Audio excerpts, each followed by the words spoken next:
বাংলাদেশের সবচেয়ে বড় সেলিব্রিটি নায়িকা তানজিম তিশা, যাকে আপনারা সবাই চিনেন তানজিম তিশা নামে। দেখুন এই যে আজকে কোর্টে হাজিরা দিতে আসছিল, বাট আমি জানি না কোন মামলার জন্য বা কিসের জন্য হাজিরা দিতে আসছে। বাট দেখুন জনপ্রিয় বাংলাদেশের যারা চিনেন সুপারস্টার যারা নায়ক নাটক জগতে আছে, ফারহান খান আরও অনেক অনেক অপূর্ব এদের সাথে নাটক করেছে এই মেয়েটা তানজিম তিশা। এই যে দেখুন তানজিম তিশা আজকে কি জন্য কোর্টে আসছে, বাট আমি সেটা জানি না। বাট দেখুন আজকে সরাসরি তানজিম তিশাকে আপনাদের লাইভে দেখিয়ে দিলাম। তো সবাই জানাবেন তানজিম তিশাকে কারা কারা সামনাসামনি এরকমের দেখছেন। বাট অনেক রিপোর্টার মানুষ ভাইয়েরা আসছে এই জায়গা, অনেক ভাইয়েরা, যেটা বলার বাইরে। আপনারা দেখতে পাচ্ছেন আমার সামনে ঈদ দেখছেন, তখন জ্যাম মানুষের যেই পর্যন্ত ভিড়, হাজার হাজার হাজার হাজার না ভাই, এগুলা ভুল হইব মিথ্যা কথা বললে।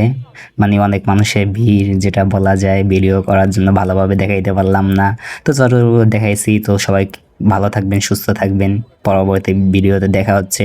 তো সবাই ভালো থাকবেন, সুস্থ থাকবেন, আল্লাহ হাফেজ।